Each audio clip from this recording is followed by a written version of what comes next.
You're now locked onto the Pulse Radio Show with Marcus Myers, X-Tina, and Ken Pyle. And on the 1 and 2s, Big Red the DJ. It's the Pulse Radio Show, baby. Believe that. Where he doesn't talk the talk, he walks the walk.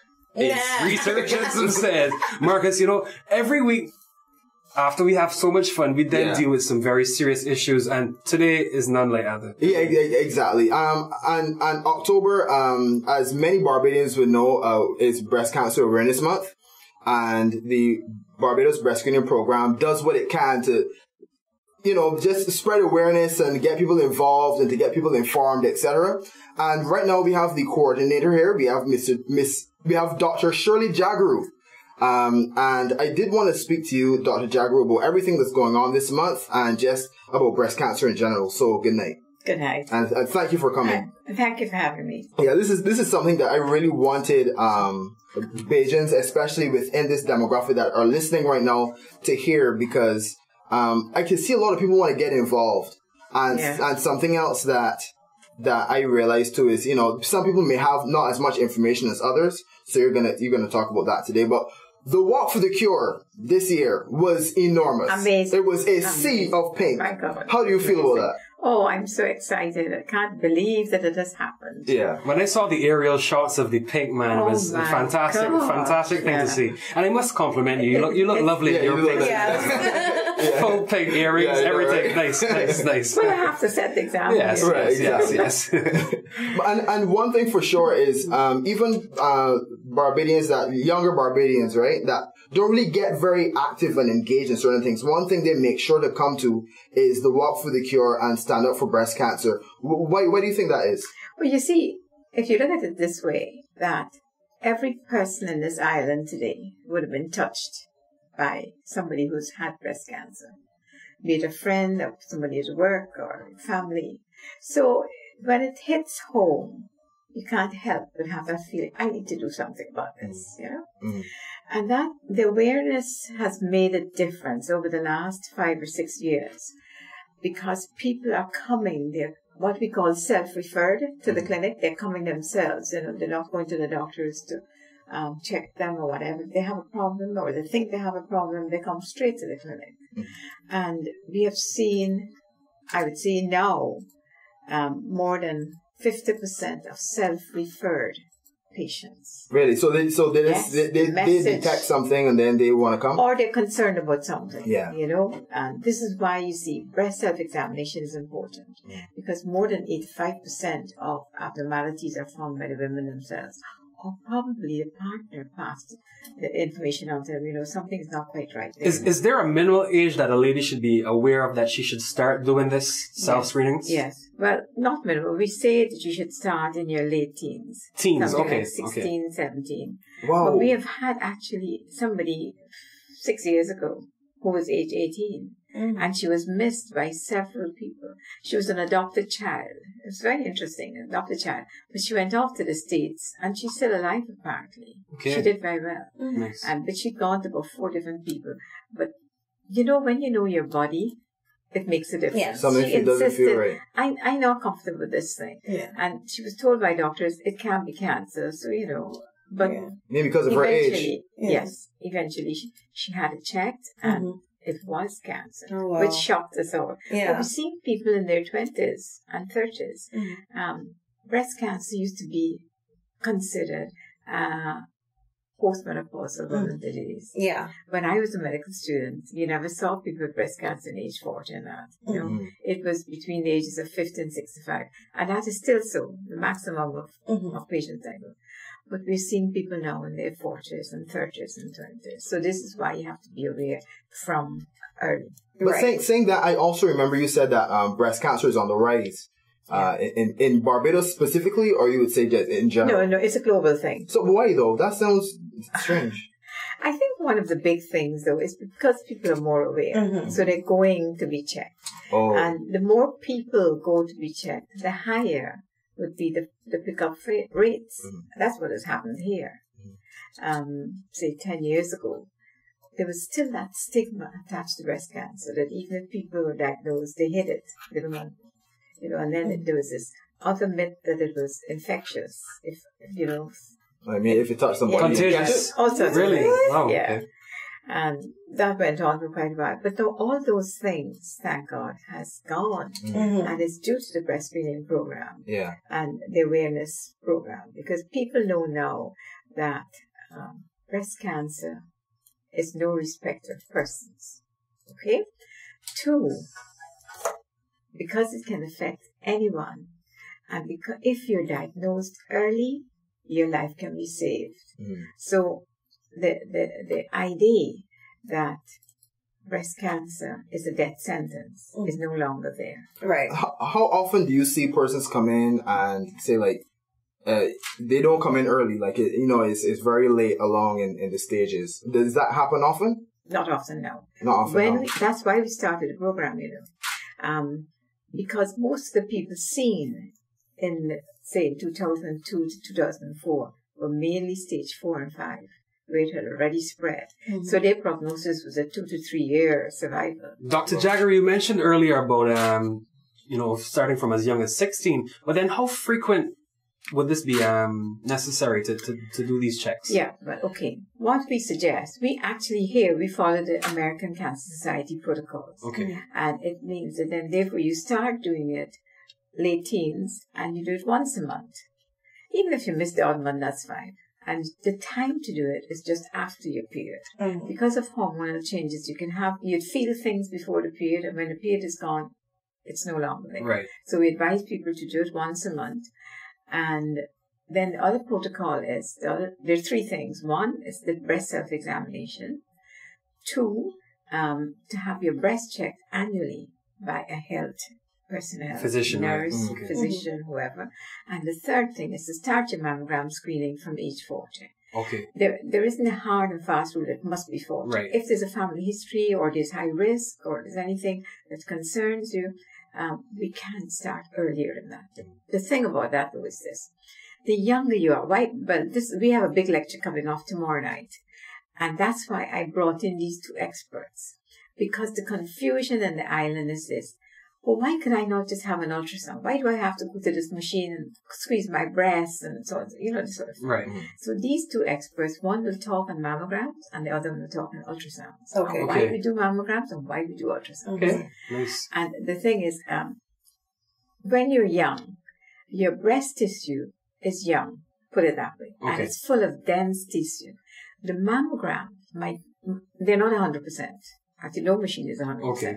But the mammogram might not be able to show up that area because the amount of radiation that's passing through the modern equipment, like the one we have now, the digital mammogram. Right. The amount of radiation is less. So the breast tissue is dense, so it can't penetrate it. Right. Okay. Now people always say, why you have to squeeze my breast and so on. So if you don't compress it with the mammogram leaves, then the radiation can't pass through. Okay. So that's why we don't do mammograms or rely on it on young people, because you might not see anything. And then we would follow up with an ultrasound. So this is why we use ultrasound. Oh, okay. Apart from the feeling the physical lump, are there symptoms that one may experience that may be a cause for concern? Yes, but we don't even want to see the symptoms. Okay. The whole idea now is to detect the breast cancer Before. Okay. And with some patients with mammograms, you see it, and you can't feel anything. Right. And okay. We have now got new technology where you can see it on the mammogram, you can't feel it, and how are you going to biopsy those people? So we use this technology to put a guide wire in the area that you see on the mammogram, and biopsy that. That's the machine that cost us $1.3 million, and that's where all the money goes. Well, makes sense. It makes sense. But that is something that I saw, because I honestly scan the social media all the time. I'm always on social media. A lot of people are like, where's the money going? Asking, where is this money going? Like, it is some conspiracy theory to collect money. And like, well, that's where it went. Nobody gave us money. It was the people of Barbados, the walk, and, the corporate Barbados that gave us that money. And we don't get any help from government, This is an NGO. And we started with nothing. And we bought our first mammogram machine in 2002. And that's now they're extinct. Yeah. And then we bought that was called an analog, and then we moved up to the direct digital. That's the only one on the island. Mm-hmm. And now we have our eye on the 3D, which is the tomosynthesis machine. And I'm hoping between this year and next year, if we raise enough money and we have enough room, we'll be able to move up to that. Okay, great. Well, I wanted to talk about some other misconceptions that I saw on the social media. People were saying that, there's a big focus on breast cancer awareness and getting your breast checked. But if women had a healthy diet, then breast cancer would not be a thing. I've seen that more than once. I keep hearing this all the time. But if you look at the studies, if we knew what a healthy diet was that would prevent breast cancer, we would be doing it. Yeah. Right. It's a logical thing. Right. So I don't sort of go that way, but I mean, I believe in being healthy. Mm-hmm. Eat sensibly, follow the right protocols and do your exercises and things like that. But we do know something about breast cancer and obesity. They're linked. Mm. You see, but we do see slim people. And people who do all exercise and do all these things, and they still have breast cancer. Right. But if you stay healthy and exercise a lot, do you think that would reduce the chances of it happening?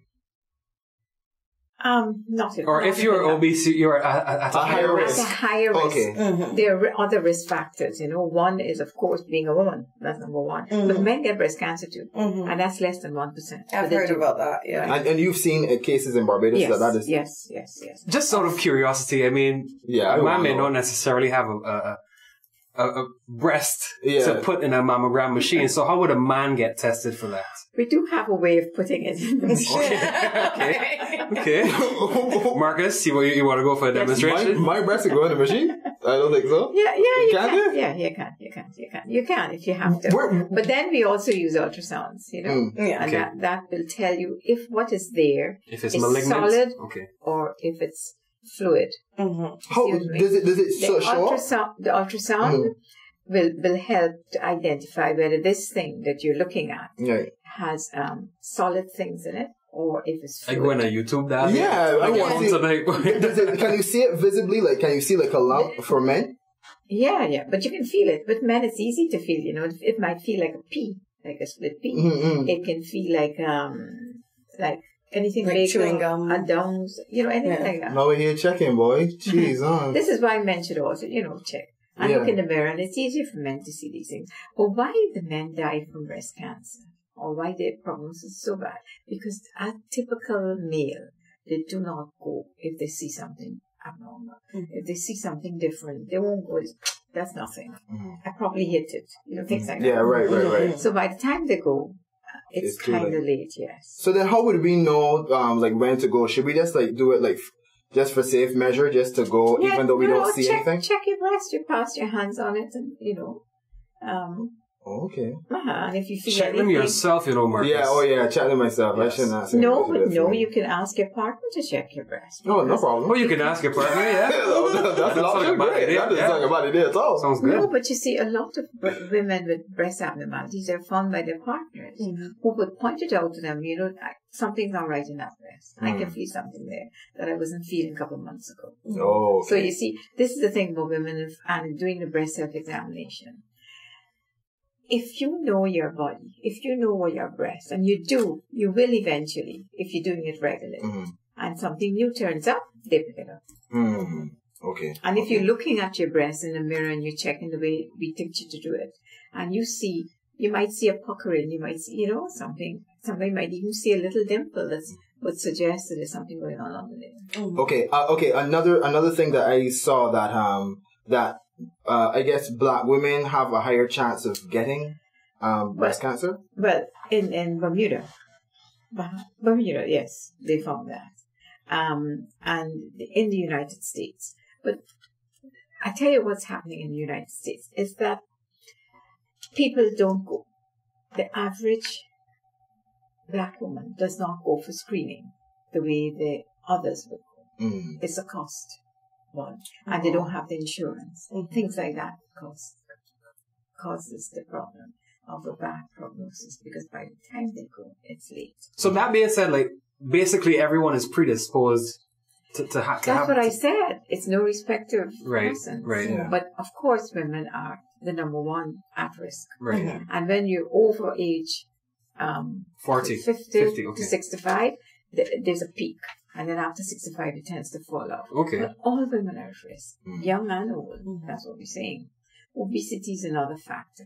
And then there's another factor where if there's a family history. Mhm. But then that's only 2 to 8%. Right. So we have to explain the other 92 to, 95% of people who get breast cancer. Right. Then if you have already had breast cancer, you're still at risk. Yes. You know. Then, for instance, there's a thing, ovarian cancer of the ovary, Mhm. which is sometimes hard to diagnose. Mhm. Now, if you have cancer of the ovary, you're at risk of cancer of the breast. Okay. And if you, this is, I find very interesting, but studies have shown that if you have your first child over the age of 30, it increases your risk. Oh, wow. Wow. If you menopause late, Mm. if you menopause over the age of 52, Mm-hmm. your risk Is is increased. Wow. That tells us, therefore, there's a hormonal thing going Yeah, on. yeah, yeah. You see? Mm-hmm. So if you start early, if you finish late, you're at a higher risk. Mhm. But obesity is definitely one of the factors. And of course, nicotine, people smoke. Mm-hmm. Oh, Or yeah. if you live in an environment where people smoke, Yeah. nicotine is associated with most of the cancers. Yes. But also with breast. My final question that I saw, this is stemming from something I saw online, that people said that a lot of attention is on breast cancer, but not ovarian cancer, and they think that it should be just as much. What would you say to that? Well, no, I would not agree with it totally, because the incidence of ovarian cancer, there's nothing compared to breast cancer. Yeah, because breast cancer is how much? What's the statistic? It's 1 in 8? One in every 1 in 8? 7, 1 in 8. Yeah. Ovarian cancer is not like that. The thing about ovarian cancer is difficult to diagnose most of the time. Yeah. Yeah. You know, Mhm. because you might have nothing, see nothing, and then just feel bloating or discomfort or some irregularity with your period.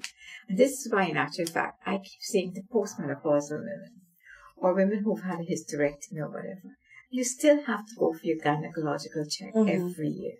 Women, even if you're in your 70s, go for your check every year. You might not have to do a pap smear, but have a gynecologist, because the key to this is an internal examination. And if the clinician finds an ovary that's enlarged, right away, that puts you onto your guard. You see, and that's the thing. I keep saying to them, go and have your check, even though you're not having sex, or even though you're 60 or whatever. That checkup is important. Yes. Because that's how you're going to diagnose it. And if the doctor is suspicious that this ovary should have shrunken up and disappeared, I shouldn't feel it, which is my little clue. When I do a woman over 50, I don't want to feel her ovaries really. Yeah. I want to mentally think, well, if they're shriveled and gone. And if I do palpate it, I would say, we need to do an ultrasound on this. And let me just look for your ovaries and make sure it's all right. Yeah. Okay. So that I would not agree with. Okay. Ovarian cancer, breast cancer, the two are just Yeah. What's happening in Barbados, though, we find now that endometrial cancer is increasing. That's the cancer of the lining of the womb. Yeah. Oh, And we're okay. seeing it more in the postmenopausal women. So those women have to, particularly if they're diabetics. And we have a lot of diabetic women on the island. These things are all linked up, so Yeah. we have to keep an eye on those. Okay. What is one thing that you would want to tell all of our listeners right now? Something to sleep on, something to go away with? Well, you need to know your body. That's number one. And in order to do it, you have to monitor it and check on it. And breast cancer is taking the lives, it takes the lives of the majority of women in this island that is diagnosed with cancer. So we want you to be aware and make sure that even if it is diagnosed, because we still don't know the cause, that it's diagnosed early.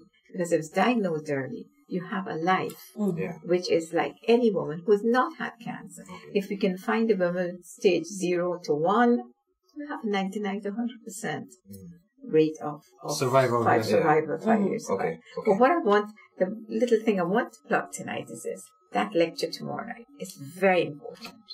People must understand why they're doing mammograms and why they're doing ultrasound. Is it open to everyone? Or? Yes, it's a free lecture. You don't have to register public, or anything? No, it's free and it's public. And it's at 7 o'clock at Lord Erskine Sanford. It's a mouthful. And these two are experts. One is expert, he's coming from Mona, and the other one is from Trinidad. And they're Caribbean trained doctors. But both specialists, one mammogram and the other one in ultrasound. Okay. So they can't get better than that. And it's to reinforce the importance of doing these things and why they're doing it. Dr. Jhagroo, we can't thank you enough. Just before we go, if someone listening wants to reach out to the Cancer Society and the Breast Cancer Awareness Initiative, how can they do that?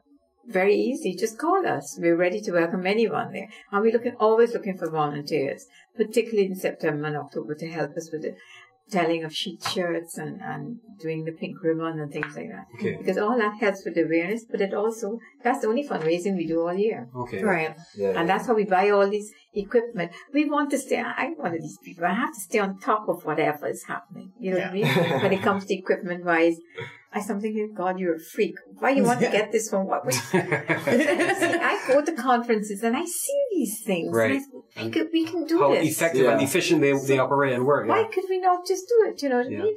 When we started this program, we had nothing. Right. And people, you could buy that machine. I said, give us time, we'll get it. And in 2 years, we've never borrowed money. We've always bought everything cash. And we have the best mammo machine in the island, the best ultrasound machine in the island. And we've got the experts to use it. This doctor that's coming to speak, one of them, he comes in once a month from Trinidad. It's been doing that for the last 3 years. Okay. To do the ultrasound and do biopsies using the ultrasound. Okay. And we've now trained somebody locally who's helping out in that. And then with the mammogram, we've got the best machine and we used a local radiologist to read it. But those things really help with the early diagnosis, and that's the way to go. Because that's universal. That's what everybody's doing. Yeah. Okay? Dr. Jhagroo? Until such time that we know the cause of cancer, breast cancer, and it's no longer there, and there's a cure. Mm-hmm. Until such time, early diagnosis is still the way to go. Okay. Thank you so much for coming. Thank you. Thank you. What the breast screening program does, I really was paying attention more than ever this year. Not to mention, I'm getting older. All my friends are getting older, and we need to be aware of these things. And what you're doing, there's no price that I could put on that. And I just want to say thank you so much. And keep going, keep saving lives, and we're all going to play our part. Good, great. That's what I want to hear. Great. Because if we all play our part, it makes life a lot easier. Mm-hmm.